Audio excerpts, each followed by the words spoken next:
it going, everybody? Welcome to General Hospital MV, my GH After show, and a happy Mother's Day to all the mothers out there that watch this show. Shall we get into it? Let's do it. The majority of the week was all about Jason's great escape from the hospital with a couple of other things thrown in the middle, so let's get that middle stuff out of the way first, and then we'll get into Jason. First, let's talk about Nixon Falls. Nina is running around like a chicken with its head cut off, doing her best to make sure that no one from Port Charles runs into Mike. She knows that Trina is on her way to the Tano to get some food, so she calls Mike and tells him to stay up in his room, to not move, and when she gets to the Tano, she barges in and tries to get Trina out of there as soon as possible. Trina had already eaten there and had pasta with Mike's sauce on it, and as a gift, Phyllis gives Trina that sauce because it's so delicious. When Trina heads back to Jax and Jocelyn at the hospital, she raves about the pasta sauce. Wouldn't it be hilarious if the thing that makes people find out that Sunny is alive is the pasta sauce from Nixon Falls? I can just hear it now.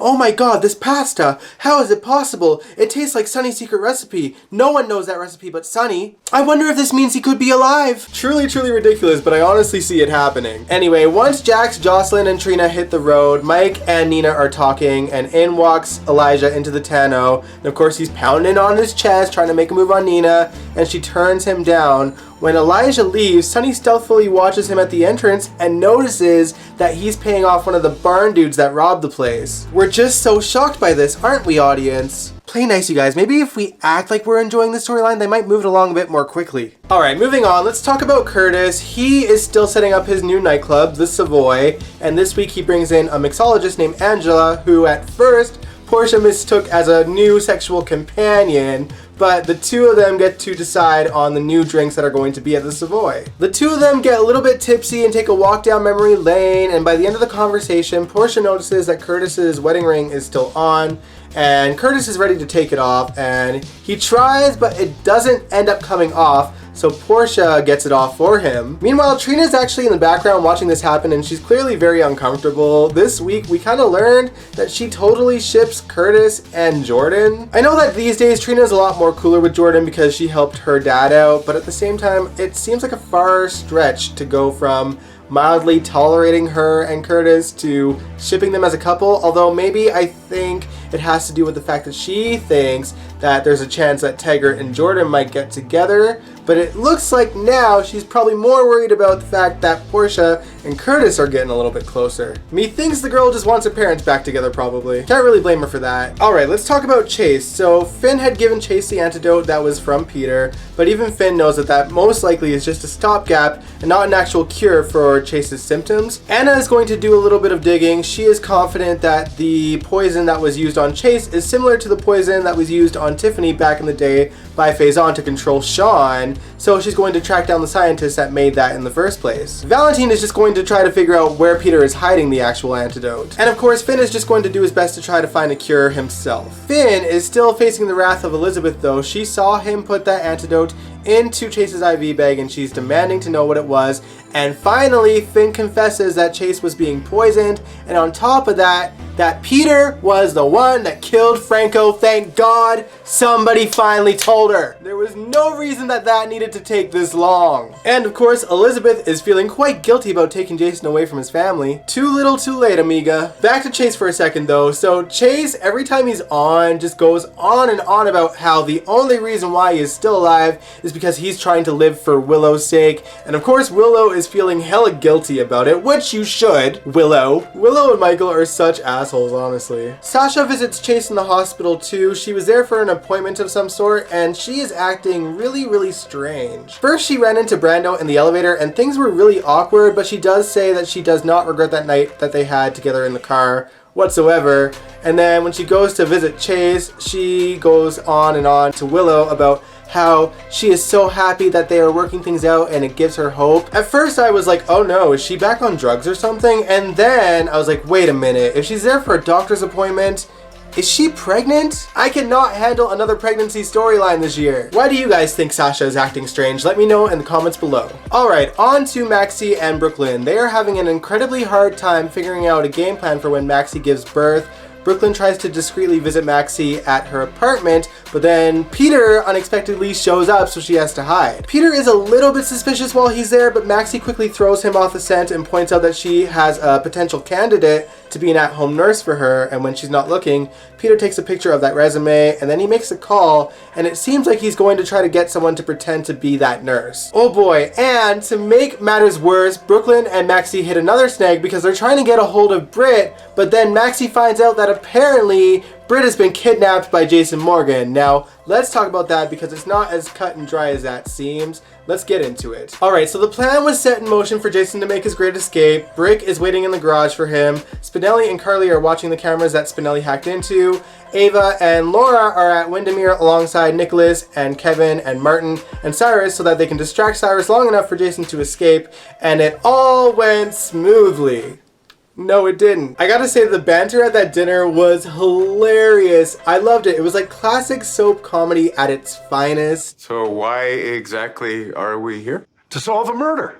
I think that we can all agree that there's been some tension. Can't imagine why. Particularly between you and my mother. Can't imagine why. Poor Laura, she tried so hard to bite her tongue, but then Cyrus just had to bring up Spencer, and Laura snapped on him. She ripped him a new one and told him in no uncertain terms that he would never be family. Thankfully, this dinner kept Cyrus away long enough for Jason to make an escape, but Jason's escape wasn't going smoothly either. At first, Jason successfully gets to the garage, but then I think he might have noticed that Britt's car was still in the driveway, so he gets suspicious and runs back in for her, which is a good thing because Britt did something hella stupid. Britt assumes that one of the new hires at GH is working for Jason, and it turned out he was working for Cyrus, so he gives Cyrus a call, and Cyrus orders them to inject Britt and try to kill her and make it look like an overdose.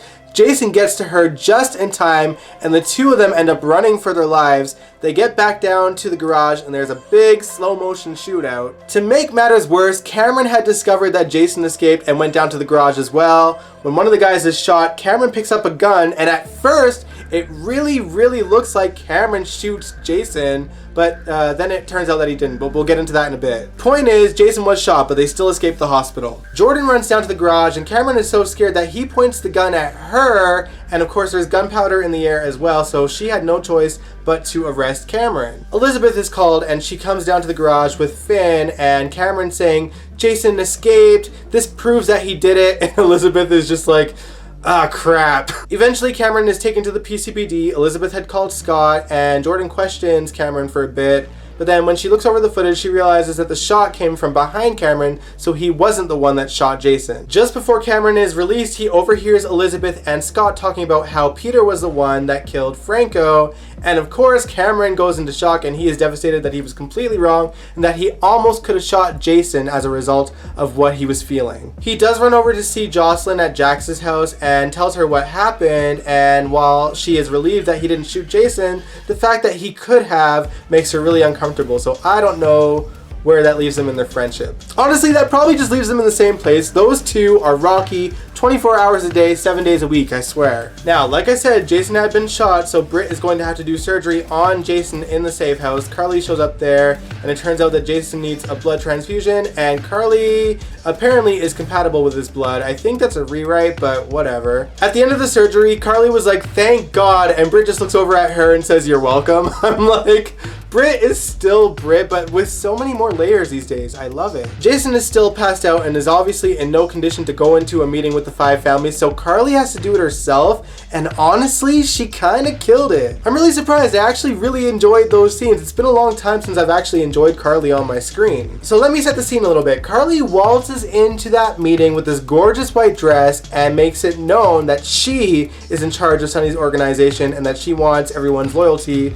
Cyrus is obviously pissed, but she puts him in a corner. Cyrus tries really hard to argue that he's going to bring new markets to these mob families, but Carly points out that everybody knows Cyrus's character, and that he's not going to play fair, and that he's going to wipe out these families one by one.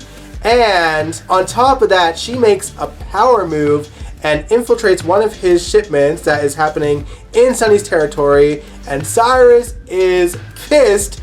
Once the mob family see that, they show their loyalty to Carly, and Cyrus is just like, he was so pissed. Carly honestly had one hell of a poker face because she's there and he's saying, I will find Jason, and she's like, too bad you can't say the same about your shipment. I was like, oh my god, Carly is savage here. Once Cyrus left though, she sat down in the chair and you could tell that she was just so like I don't know, like traumatized over the situation. She's never had to be this deep into Sunny's world before, so this is obviously a scary territory for her. Although apparently this isn't the first time she's had to deal with the 5 families. Apparently it happened a long time ago in like 2002 or something. I actually don't know the details of that, so if you guys know, let me know in the comments below. Eventually, Dante shows up at that warehouse to question Carly. Apparently, he's kinda sorta, but not really back on the force. I don't know if this is legal, but Mac was like, tag along for this particular case, and he's like, alright, I don't know, seems illegal to me, but whatever. Dante ain't even a cop no more, so that's just weird. Later, Sam finds out that Dante is on the case, and she offers her help because who knows Jason better than Sam does,